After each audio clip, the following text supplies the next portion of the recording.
Olá pessoal, tudo bem com vocês? Espero que sim, eu estou ótimo, vamos tocando a nossa vida, vamos levando muito animados essa experiência para frente, que é esse canal, é um trabalho muito gratificante. Hoje, esse vídeo aqui é um vídeo de indicações de livro, não deixa de ser pequenas resenhas de cada obra, mas bem pequenas, para que vocês, se gostarem de alguma indicação dessas, vão procurar o livro e vão conseguir, vamos dizer assim, ter uma escolha mais direta, mais objetiva. Nessas resenhas de indicações de livro, eu procuro misturar romances, biografias, fatos históricos, livros curiosos, mas eu acho que sempre interessantes são todos os livros que eu já li e que recomendo muito fortemente para vocês. Jabazinho seria então o nosso curso que está na plataforma Udemy, que se chama A Independência Financeira com o Método A Árvore do Dinheiro. Tem tido uma boa repercussão, então todos aqueles que têm dificuldade, que são indisciplinados para regular, para disciplinar, ou que não sabem disciplinar essa vida financeira, eu recomendo esse curso. Esse curso eu fiz baseado numa experiência própria da nossa família e com vários exemplos reais de amigos e famílias que fizeram a economia, conseguiram montar a sua árvore do dinheiro, e outras nem tanto, resolveram gastar, resolveram até desperdiçar com coisas muito sutis e com compras muito intuitivas e, como se fala, impensadas, vamos dizer assim. Esse curso está disponível, um preço baratinho, pode ajudar bastante vocês a disciplinar sua vida financeira e a ter uma pequena árvore do dinheiro daqui a alguns anos, não muitos, viu? Posso garantir para vocês. Não se esqueçam então de dar o seu famoso like, ativar o sininho de notificação, se inscrever nesse canal se ainda não são inscritos e divulgar muito para os seus amigos e redes sociais. Primeiro livro que eu vou indicar nesse vídeo é A História da República Brasileira.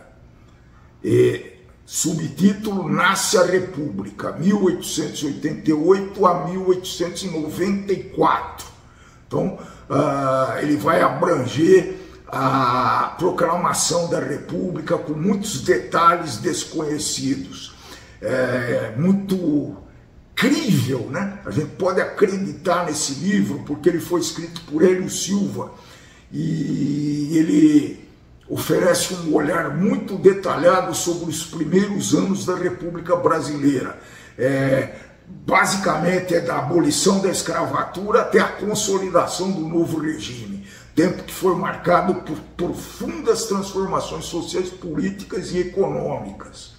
Esse movimento da República, acredito que a maioria saiba, foi liderado por militares insatisfeitos com a monarquia e é analisada pelo Hélio Silva em seus aspectos políticos, sociais e econômicos. E destaca a importância do Deodoro da Fonseca, que foi o primeiro presidente da República. E o que acho que é mais interessante nesse livro são as alianças políticas que sustentaram esse novo regime. Nada que tenha reflexo até os dias de hoje. Esse período, logo depois da proclamação da República, é caracterizado por um intensíssimo debate sobre a organização do Estado, a definição de um modelo de desenvolvimento para o país. E nessa obra, o Hélio Silva aborda temas como a Constituição de 1891, a questão militar, as relações entre o poder central e os estados, disputas políticas entre os diversos grupos sociais. é uma obra fundamental para a compreensão dos primeiros anos da história republicana brasileira. Sempre é bom lembrar que tem reflexos, pessoal. É incrível como você consegue falar, poxa, mas em 1889 eu tinha uma situação e hoje eu tenho um paralelo, umas situações muito parecidas com essa. Parece que a história se repete e isso foi culturalmente absorvido pelo Brasil, tá, pessoal?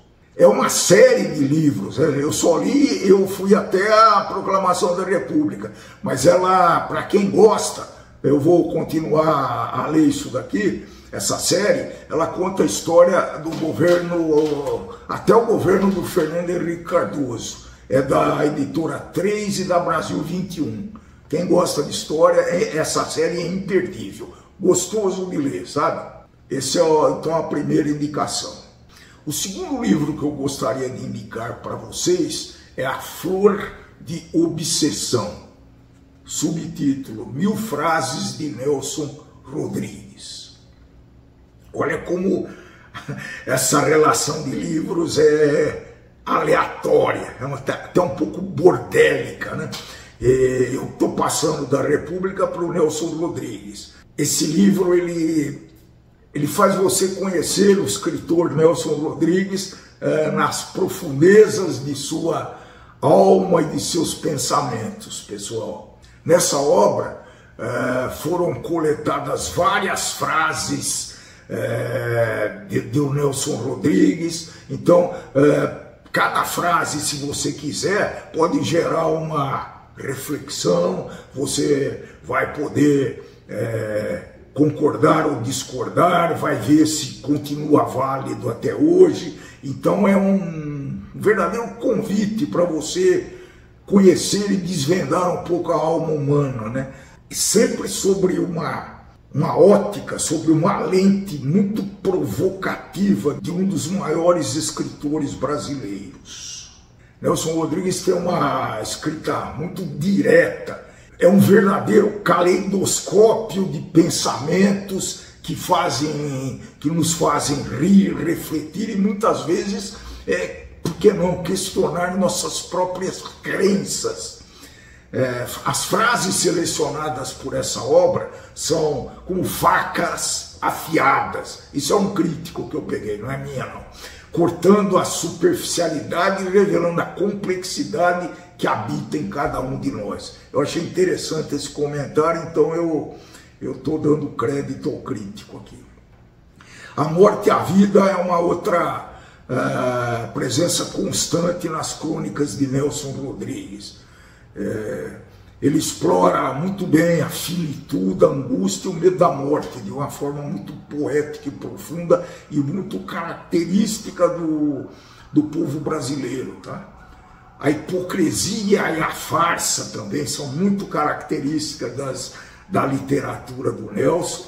Ele tem um olhar muito crítico, muito irônico sobre toda a sociedade e sempre ele está querendo e acho que consegue desmascarar a hipocrisia, a farsa e as máscaras que as pessoas usam para se esconder. A mulher é um dos personagens mais complexos e fascinantes da obra do Nelson, né? Explora a feminilidade, a sexualidade, o papel social da mulher e também, por que não dizer, a luta por sua autonomia. Várias personagens de Nelson Rodrigues, várias mulheres, elas anseiam por liberdade, anseiam por ter uma vida própria, sem o jugo lá da figura execrável masculina, tá, pessoal? É comum na obra de Nelson. Então eu deixo aqui, de vez em quando eu deixo algumas perguntas para que os leitores respondam, né? Qual a importância da obra de Nelson para a literatura brasileira? Como a escrita de Nelson se relaciona com a realidade social da época? Quais as principais características da linguagem utilizada por Nelson Rodrigues? O Freud tem alguma influência na literatura do Nelson? para terminar a indicação dessa obra, 1000 frases de Nelson Rodrigues, Flor de Obsessão, eu não poderia deixar de citar algumas frases literais, que é aí que vocês vão se interessar pela obra ou não. Só o inimigo não trai nunca. Ele, com essa frase, ele tenta mostrar a sua visão sobre a lealdade humana e as relações interpessoais. Invejo a burrice, porque ela é eterna. Outra crítica irônica à inteligência, que ele considera um fardo em um mundo dominado pela mediocridade. Deus está nas coincidências. Uma reflexão sobre a fé e a crença em um poder superior, né, que se manifesta em pequenas e grandes coincidências da vida. Não se apresse em perdoar. Com essa frase ele faz uma reflexão sobre o perdão e as consequências desse perdão. Sobre a mulher e o amor. Toda mulher gosta de apanhar. Essa frase talvez seja uma das mais conhecidas de Nelson Rodrigues, e isso está gerando até hoje, gerou e está gerando até hoje um debate sobre a violência contra a mulher e os papéis de gênero. Eu acho que é uma das vozes que levantou essa questão e que hoje está muito em moda. A indicação do livro número 3 já foi objeto de uma resenha, mas eu costumo reforçar porque eu aprecio muito, eu admiro muito o autor dessa obra, que foi não menos do que Eduardo Gonçalves de Andrade. Pouca gente conhece, mas é o Tostão, que foi um jogador famoso, tricampeão mundial em 1970, fantástica pessoa e foi muito emblemático no futebol brasileiro. Vocês vão ter detalhes maiores na resenha. Ele, além de ter sido um dos principais jogadores de 1970, sendo um coadjuvante absurdamente importante para o Pelé e para os craques mais conhecidos da época. Tostão foi um grande craque, mas ele não foi muito conhecido na época. Ele teve alguns problemas físicos, teve descolamento de retina, mas ele se destacou também, talvez seja a grande diferença disso, se destacou como um intelectual. Tostão é formado em medicina e hoje ele é escritor e comentarista de alguns jornais. Nessa obra, Tostão nos convida a uma jornada introspectiva de sua vida, desde a infância até a maturidade. É um relato muito sincero, muito emocionante, e ele compartilha de uma forma muito fácil e interessante como atleta, médico e cidadão. Nessa obra você vai ver vários temas abordados, como a paixão pelo futebol, a superação de desafios. Foi grande o número de desafios da carreira do Tostão, reflexões sobre a vida, as críticas sociais. Então, eu acho que essa obra, os críticos consideram que é mais do que uma biografia, é um convite à reflexão sobre a vida e a carreira de um jogador de futebol e seus sonhos. Então é possível conciliar, ele demonstra, né? Tostão demonstra que é possível conciliar a paixão pelo esporte com a busca de conhecimento e uma vida com um propósito bem definido. Muito interessante esse livro, nos emociona, até porque eu consegui acompanhar a carreira desse grande jogador, praticamente desde que ele começou até ele abandonar a carreira, e vale a pena mesmo, é muito, muito interessante. O livro número 3 é Olhai os Lírios do Campo, de Érico Veríssimo. É uma das obras mais conhecidas de Érico Veríssimo, que foi publicada em 1938. Esse é um romance que aborda questões profundas sobre a condição humana, desigualdades sociais, escolhas de vida e valores éticos, sendo considerada uma obra clássica da literatura brasileira do século XX. Ele conta a história de um médico de origem humilde que ao longo da sua vida busca a ascensão social e profissional, muitas vezes sacrificando os valores que ele trouxe da infância. Ele se casa com uma mulher rica, que é a Eunice, para garantir a sua posição social, mas é muito infeliz nesse relacionamento. O ponto de virada de sua vida ocorre quando ele se reconecta com a Olivia, uma antiga colega de faculdade e grande amor de sua vida, que representa valores mais simples, mais humanistas e mais coerentes com os valores do Eugênio. Esse livro, né, Olhai os Lírios do Campo, é um romance que foi um marco na carreira de Érico Veríssimo e contribuiu para consolidar seu lugar entre os grandes escritores brasileiros. Vale a pena, pessoal. O livro 4 que eu vou sugerir para vocês é As Aventuras de Tom Sawyer, de um autor bem conhecido, Mark Twain. Ela foi publicada em 1876.